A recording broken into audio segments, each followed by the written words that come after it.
What's the DJ? Hey, check this out. We got a great show coming your way.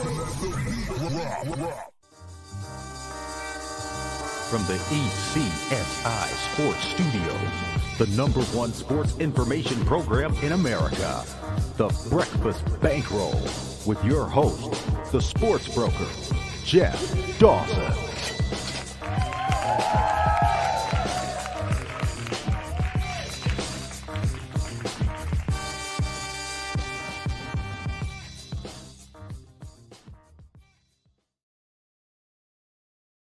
Good morning, sports fans from all around the globe.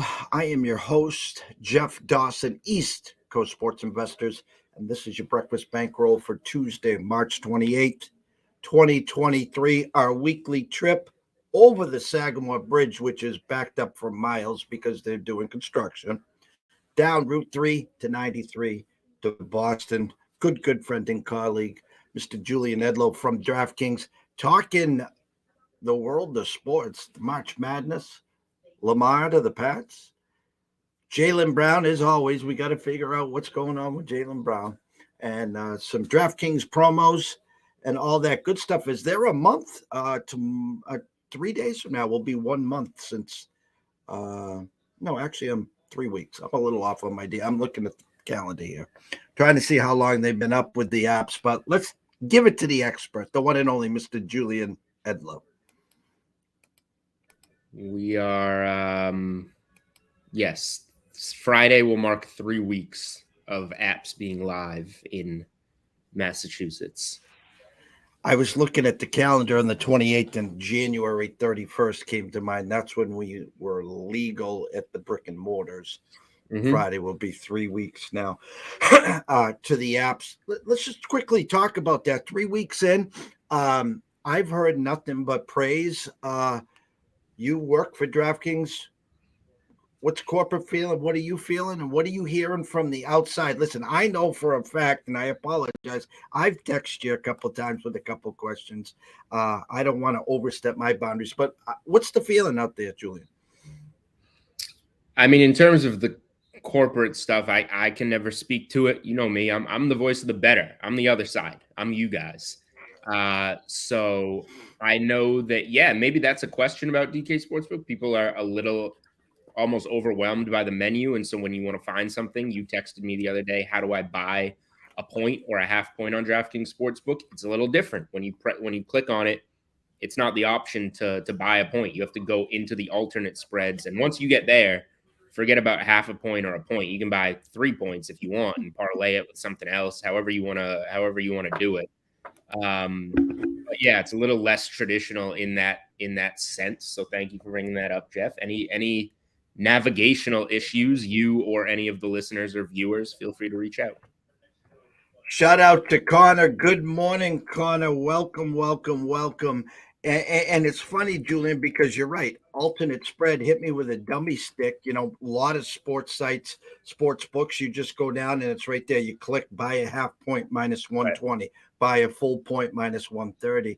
And then you hit the alternate at DK and it's like, oh. Whether you want a half point or 5.5 points, it's all in one place. It is. All right, let's talk March Madness.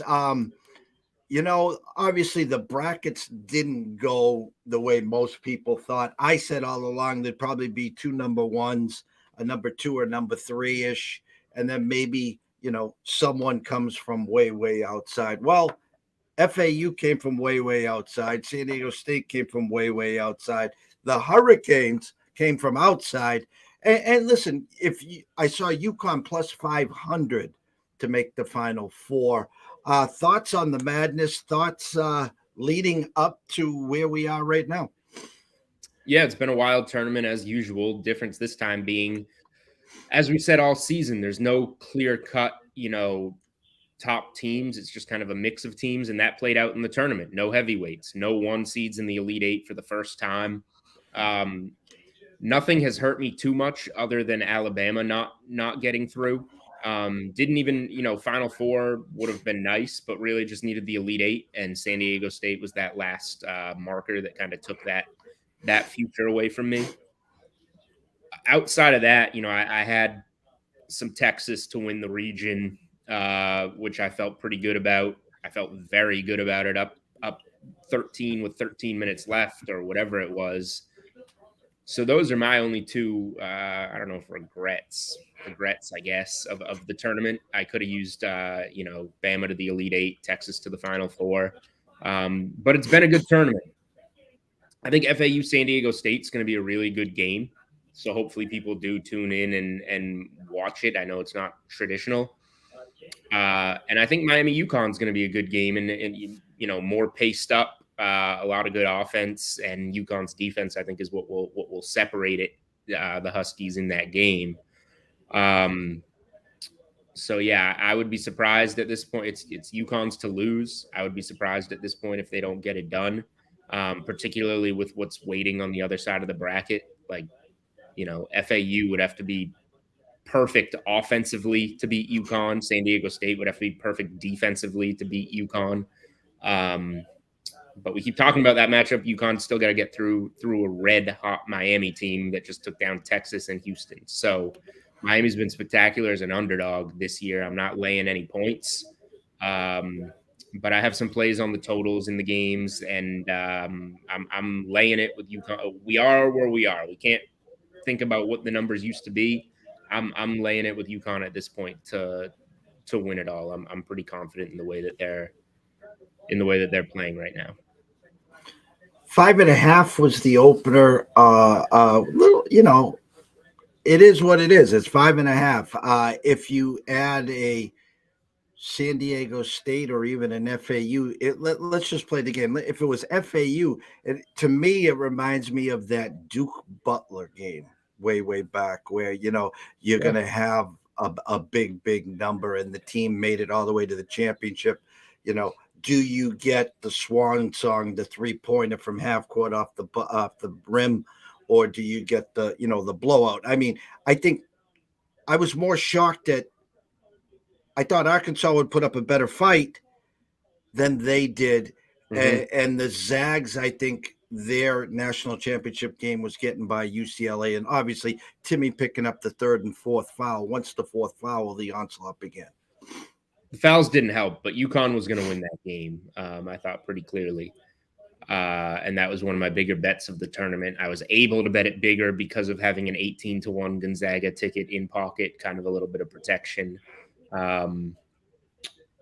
But yeah, I mean, the UConn's balance right now on both sides of the ball is pretty tough to compete with. And you look at Miami, let me see, I put the numbers in my article, but Miami, funny enough, Miami is ranked 4th in KenPom in terms of the Final Four teams remaining. San Diego State and Florida Atlantic are above them. 5th in adjusted offensive efficiency for Miami, so they can score, but that 104 on defense, I don't know. So I played UConn team total over 77.5. I think that's a good look in this game rather than laying 5.5. I already need UConn to win for that futures ticket, so I'm already pulling for them. But 77.5. The only game that UConn hasn't scored 82 or more in the tournament was against St. Mary's, top 10 defense, and tried to slow the pace. But they're still averaging almost 82 a game overall in the tournament. And Miami just gave up 81 to Texas in a win. I think UConn I think the safest way to play that game is UConn team total over. I think they're getting into the 80s. They all year. I went back early December on one of our shows when they were 14-0 and number 2 in the country. I just told everyone to pump the brakes. They just beat Oregon by almost 30. They had just beat Bama by 13. They just took care of Oklahoma State. I was just like, we want this team come March and early April. And they went into the skids and, to start the Big East. New Year's Eve at Xavier, Wednesday after at Providence. They got one win, then they go back out on the road. Did the Big East, with Creighton, had that game to win, could have had 2 in the Final Four. Was the Big East slighted, or should I say, did they not get enough credit this year? It's an interesting question, like looking back and kind of reevaluating conferences based off of NCAA tournament performances. I think that's something we all like to do this time of year. But also, how valuable is it really? Because this tournament is so random that I don't know if it necessarily is a good representation of each conference. So I think it's a double-edged sword. There's two different ways to look at it. I think the Big East is a very good conference and had a very good season.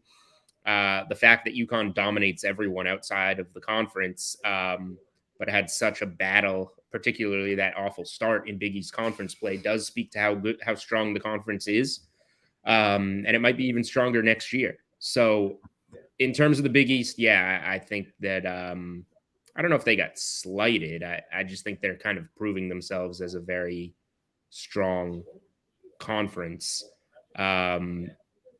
And more so than what any team did in the NCAA tournament. I think just looking back and seeing UConn, what did they start, like 5-5 in the Big East or something? Whatever they even worse. Okay, 1-4. Oh, all right, yeah. So like whatever their lack of success was to start Big East play, kind of just that shows how strong the conference is more than anything in the NCAA tournament. I was doing a show yesterday afternoon, and I think someone brought up a great point, Julian. So we said all along that the ACC was down this year. Virginia showed flashes, Carolina nowhere to be found.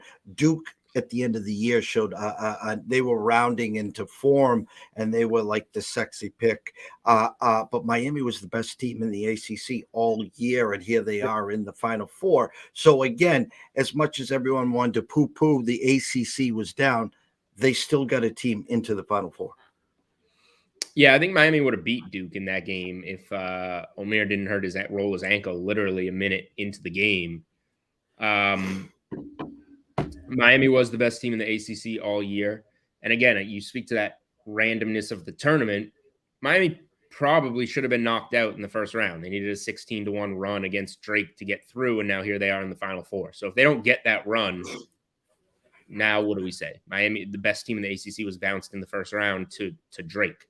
So it just shows how razor thin the margins are in terms of how we formulate these opinions, but you can't take anything away from Miami. Again, they've had as good a week as anybody in the NCAA all season by beating Houston and Texas in a weekend. So they are the real deal, and UConn's going to have to bring it on both sides of the ball if they want to advance. I'm going to go to the lightning rod question, and as each day progresses, as each day the stock goes down, and down, and I know if you were creating an odds, you'd probably say 5%. What's your thoughts on Lamar to New England? Probably less than 5%. Okay. Remember, the Patriots didn't express any interest. He told Meek Mill that he was interested in the Patriots, who told Robert Kraft that. And Robert Kraft, when asked, about the decision, said it's a Belichick decision. It's not a Belichick decision because ownership has to be involved in bringing what did he turn down? $250 million. So we're talking more than $250 million to sign the player. Ownership gets involved in that. So that's Kraft pushing it away because the Patriots don't pay players like this. So now you have to trade for him, give up value for him, and then pay him one of the richest contracts in NFL history. As much as Bill Belichick may want the player, that's not what the Patriots do. So if you give me an over-under of 5% Lamar Jackson to the Patriots, I'm playing the under. We're getting close to your favorite time of year, the NFL draft, where, we will be talking at length about first round, especially some of your sleepers and all that good stuff. Are you still sticking to the script on number one right now? Have you flip-flopped? Or are you following the market there? I don't have as much of an opinion because we haven't been told much. I think CJ Stroud is just kind of the guy attached to Carolina, but we have some sense of why. They certainly seem to like him, but we don't know that's the guy by any means. These things can flip, and we just saw recently in the NBA draft what happened with Paolo Banchero kind of almost secretly being Orlando's pick and that not being revealed until just minutes before the draft. So I'm not sold on anything quite yet. looking at the board now, what I'm really waiting for until we'll learn more about the top pick and what order these quarterbacks are going to go in soon. Very soon on DraftKings Sportsbook, we will have over under draft position props available. I don't know exactly when, but I know they're going to be soon. So when those do surface, that's kind of something that I'm a little more interested in getting invested in, because the over under draft positions can have a lot of value if you see a player sliding or see a player going early. It just takes one team. So those are the markets that I'm really waiting for. Back to the Pats for one quick question. Are you in on Jerry Jeudy, or is that's just a smokescreen? Meaning, do I want him, or do I think the Patriots will get him? Both. I'm in on any good wide receiver. They need one. Jerry Jeudy, DeAndre Hopkins, whatever. But we keep hearing that they are not in on the price. Same reason as why would they ever get Lamar Jackson if they're not even going to be able to pay one of these receivers? So is Hopkins going to take enough of a discount to play for Bill Belichick? We'll find out, but it seems like he's going to be the one that has to give, not the Patriots coming up. Hopkins is going to have to go down. So I am in on a receiver. I think the Patriots very much need one. And if you tell me they have Mac Jones with a Jeudy or a Hopkins, along with the pieces that they do have, Juju and now Gesicki, with Bill O'Brien, they should have something on offense. They should be better. The problem is the rest of the division still are probably already better than them. But that's a start. You might as well get some pieces. I think that unless they're just accepting last in the division and saying that now is not the time, then yeah, you have to go after one of those receivers. Do I think they will? Probably not. It's our weekly question to you, Jaylen Brown. Another week, New York Post. We talked last week about him maybe playing the media, trying to get that, NBA all-team vote, which would open up the super max for him. You're my Celtics guy. Give me what you're thinking, Jaylen. Is he playing this playing us, or is this sincere? I mean, he seems like he's pretty pissed off right now.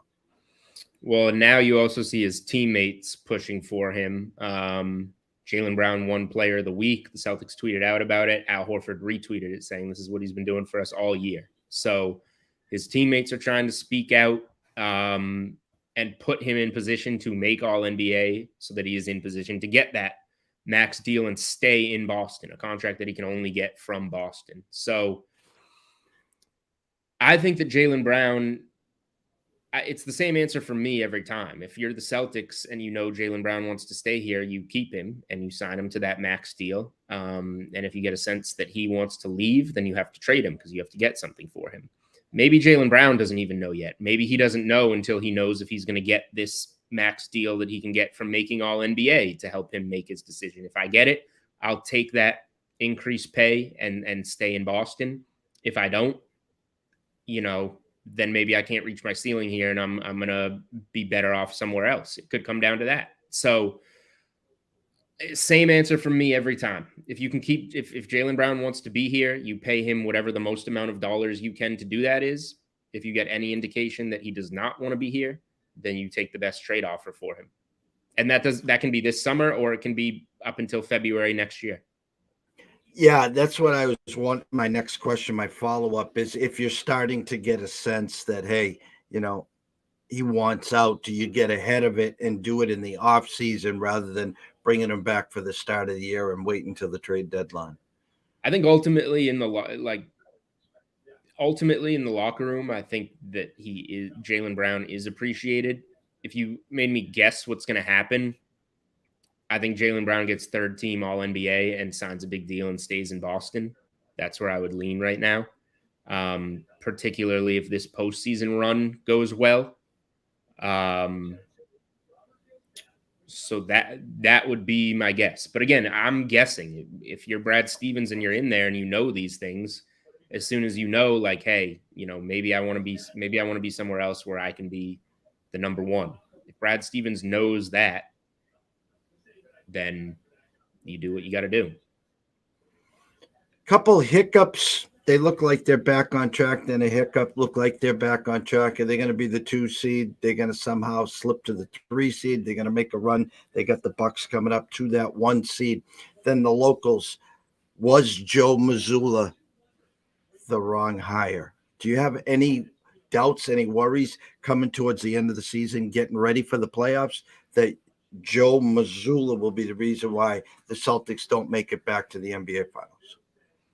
Well, so first of all, you're talking about the hiccups. I like the way, I know it's like, 40-something point wins over the Spurs and 20-something point wins over the Pacers. I like the way they're playing right now. I think they got out of their funk a little bit. I think they're going to have another beatdown. They're 11.5-point favorites in Washington tonight. Wizards aren't playing many guys. I think they're going to have another beatdown tonight. And that sets up a big game Thursday in Milwaukee, where I'm going to bet on the Celtics, because I like the rhythm that they're getting into. And Milwaukee is coming back from a long West Coast trip, and they're going to be playing on Wednesday night too, second night of a back-to-back, and they're going to be playing their first home game after a long road trip. I am going to be betting the Celtics. As long as everyone's healthy, I'm going to be betting the Celtics on Thursday night against Milwaukee in a game that I think they're going to take very seriously, and I like the groove that they're getting into. So there's that. As for the Mazzulla question, earlier in the season, I would have told you it's fine. Coaching doesn't matter all that much, and Mazzulla was doing a good job staying out of the way. He is a little hard-headed, and the thing that really concerns me the most, the timeout management a little bit. I don't mind him hanging on to them that much. Like, you want them late, but he hangs on to him a little too tight, and he needs to accept that Derek White is in his top 5. He's the third best player statistically, but needs to accept that Derek White is in his 5 on the floor to finish games. Unless he's having a bad game and Smart and Brogdon are playing really well. But like your finishing lineup, I think we're at the point. I know Horford and Rob Williams were the starters last year.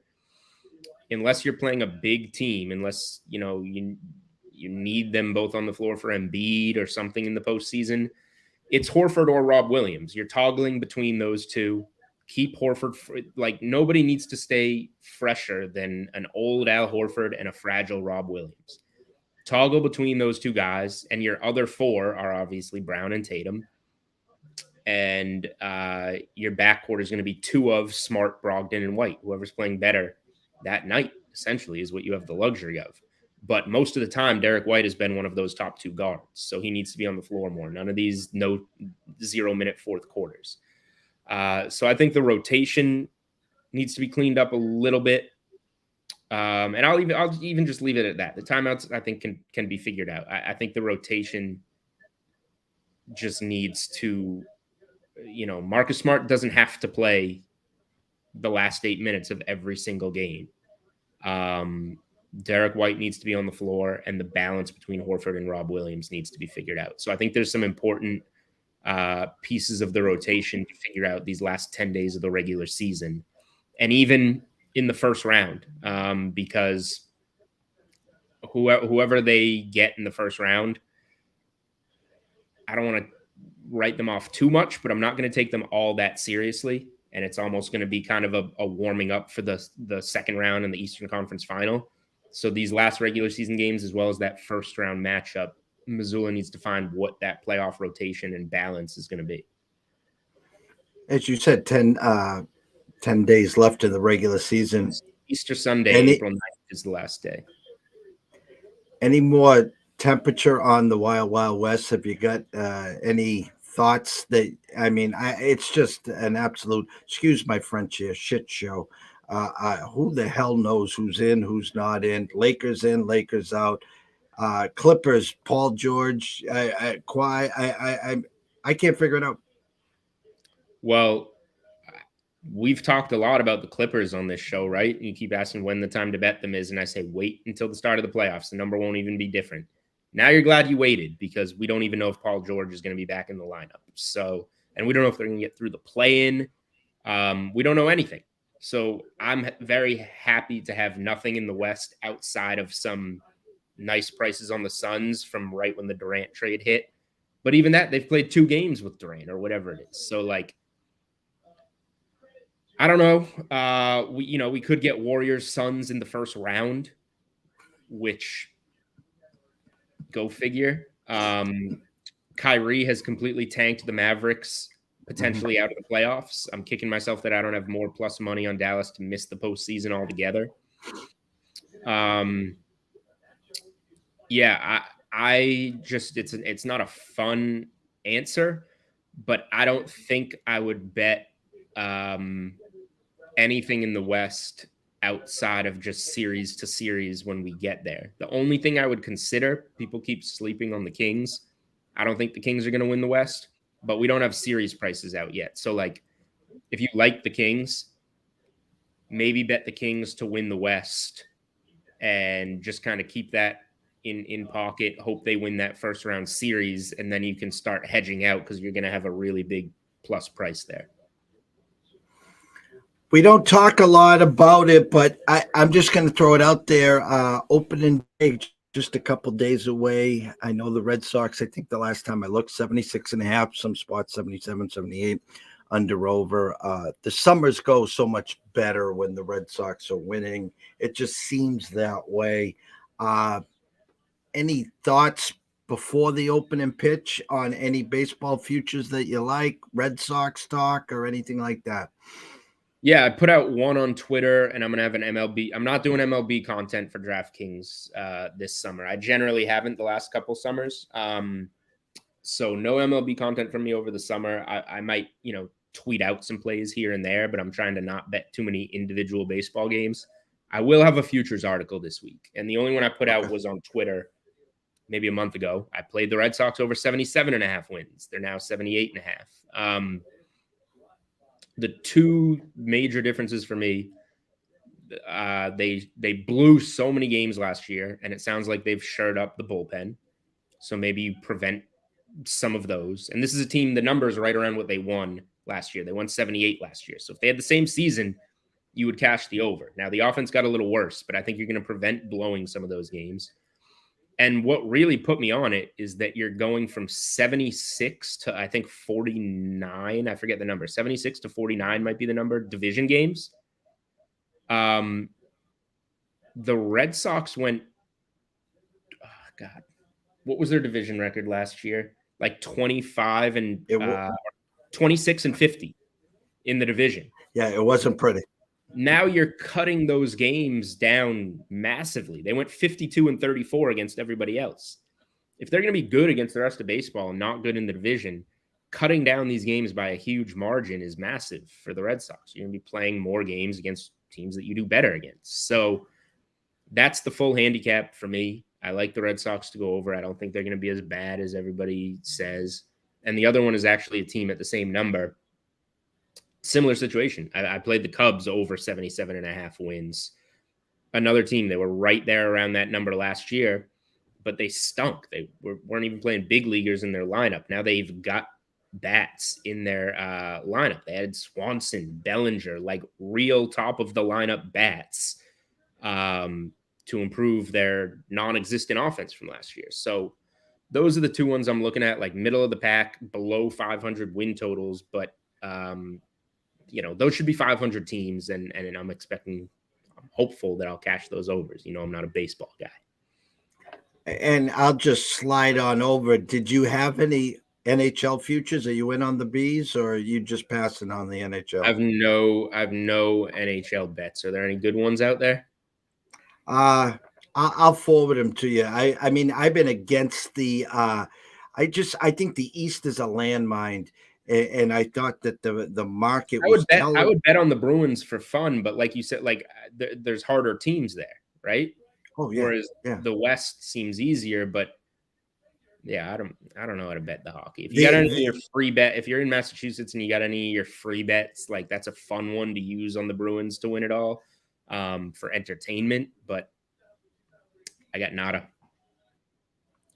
I'll send you a couple sleeps. It was funny because again, everyone knows the Leafs lose in the first round in 7 games. It doesn't matter if they're up 3 or down 3. It's going 7. They're going to lose. Well, my thought process is they finally get out of the first round. The world's off their shoulders. Leafs win the East. Leafs win the Cup. But what do I know? Let me ask you one baseball one because I'm thinking about this one. It's probably a square bet, but I think it might be the time. I'm looking at the Padres plus 120 to win the NL West. I don't they keep loading up every year. Now it seems like they're just fully loaded. The bats now Tatis is healthy, right? He's ready. Now. Yeah, he's just going to miss the first 20 games due to the rest of the suspension. But he's healthy and ready to go after the 20. Yes. So Tatis, Machado, Bogarts, and Soto are in the lineup. So they're going to crush pitching, I would assume, if those guys stay healthy. I don't need to see the rest of the lineup. I don't know the rest of the lineup. But they have pitching, too, in San Diego. Darvish, and they have Hayden. Right, and they have a bullpen. Dodgers, meanwhile, wasn't Syndergaard their ad? And the outfield outside of Betts is kind of I don't see much there. Gavin Lux was set to be the shortstop, tears his ACL. I'm not saying the Dodgers are going to be bad. They should still be, a playoff team, but it seems too obvious. And the Padres are still the underdogs here. But I feel like it's the year that this just finally tilts and the Padres win this division. As Sean said, Tatis played this spring like he has something to prove. Here's the hard process. I think for the numbers guys is the Dodgers won 111 games last year. Okay. I think their under over is like 95.5. So right there is a 16-game drop off. Okay. Yeah. I was on with Pepe maybe 6-7 weeks ago, and his question in the Beantown breakdown, best MLB future, and I had Padres plus 125 to win the West. I would have futures on them to win the West, to win the NL, and to win the World Series, get them in tow, because I think there's only one way that number can go, and that's down. But I think your eyes are right. And if you want a little, West Coast fun money in your pocket to start the year, I think you're right there, Julian. Yeah, it's just a gut eyeball play, but it feels like if those bats are in there and their starting pitching is okay, they should win that division. I'm with you. So we wrap it up. What can the Massachusetts people look for? Any funny stuff? I know in football you give us some of those crazy parlays and stuff. What do we got in the DK Sportsbook from Julian? All right. So it looks like we got the NBA no sweat same game parlay. Again, same game parlays, they can be tough to hit, but if you opt in, if you lose it, you just get your money back in a bonus bet. So no harm in playing those. We're talking MLB. There is an MLB boost, the regular season leaders. So if you're going to bet somebody to lead the league in home runs or stolen bases or whatever, opt in, you can get a plus 300 surge on any regular season. So whatever, plus 1,000 becomes plus 1,300. Get yourself a better price. Same thing on any golfer to win the Valero Texas Open. Don't know anything about golf, but I know you can add plus 250 to any future you want there. That looks like what we have right now, but come Saturday night, obviously we'll have something Final Four based, I'm sure, on there. I don't come up with any of these, but they will be on there. Any questions, comments, concerns, please go follow Julian at Julian Edlow at DraftKings at DK Sportsbook, DK Live. Check out his podcast on the Unreasonable Odd podcast. his guest appearance with Scal, Veason. I'm telling you, if you need an agent, Julian, I'm right here. Trust me. I'm in the market. I'm looking around. Well, when you find a good one, can you please forward it to me too? Will do. All right. Have a great weekend. Go Huskies, and we'll see you next Tuesday. Man, Dan Hurley broke my heart. I half hate the guy, but my wallet is far too invested. So, yes, go Huskies this weekend. Have a great weekend, sir. You too. Take care, Jeff. Take care. The one and only Julian Edlow at Julian Edlow at DK Sportsbook at DraftKings. Great friend. Enjoy hanging out with him in Vegas, going up to 80s, hanging out at the Circa. He's been on, like I said, MSNBC with Scal. Had some guest appearances on Veason of late, doing incredible work. So keep an eye on him. 3 o'clock, Andrew McGinnis will be back from his Florida trip. We'll be talking some NHL. Around 4:30, 5 o'clock, myself and Riley will be doing the closing bell. And then at 7 o'clock, myself and Scott Webb will be doing some MLB futures. We'll break down some of these divisions, the latest injuries as the Guardians take a big hit with Sticks McKenzie stiffening up yesterday.